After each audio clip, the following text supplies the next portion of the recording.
Without evil selfishness, the world would be heaven. The whole world would be heaven today if it had given up evil selfishness and followed spiritual selfishness. In the era of evil selfishness lies the cause of all wars. First came stone clubs and then bows and arrows to protect one's own selfishness against the selfishness of others.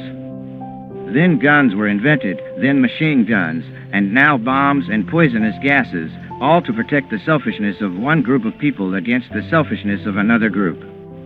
Man's potential destructive power has grown much more than his constructive power. The boil of evil selfishness must eventually come to a head.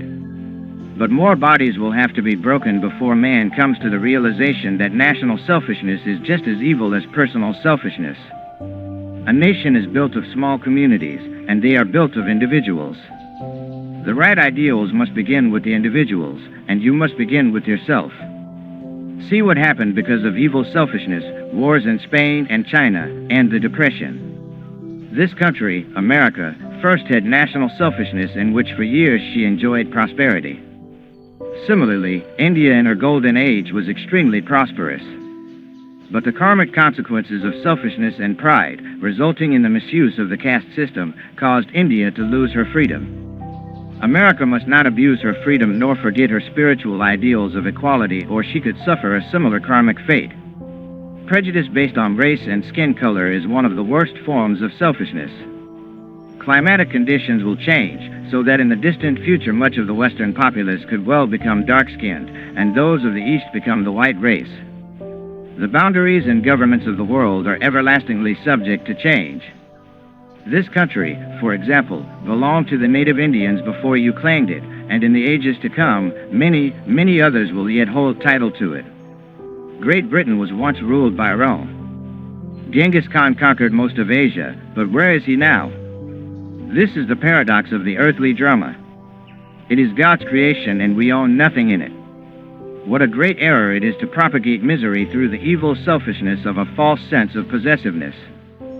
Selfishness that seeks happiness with no consideration for the happiness of others, or that tramples on and destroys the rightful interests of others for its own ends, proliferates unhappiness. That is what is happening in America today. Everybody had good jobs, and there was plenty. But now the big industries are taking prosperity from the little ones, and the little ones are trying to undercut the big ones. Profiteering is a great mistake. Communism, which on the surface expounds the good of the masses, will not work because it is based on suppression and force. But what Jesus and all truly great ones teach is unselfishness based on spiritual willingness to share. That method avoids evil individual selfishness in business and communities. When your neighbors and your nation will be your own self, then you will have spiritual selfishness.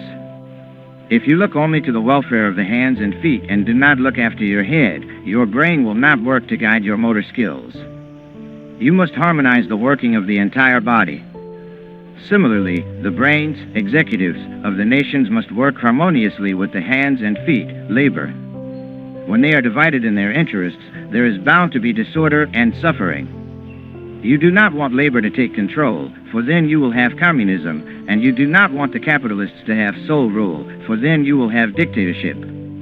There must be a balance, and that equilibrium will never be perfect without individual unselfishness.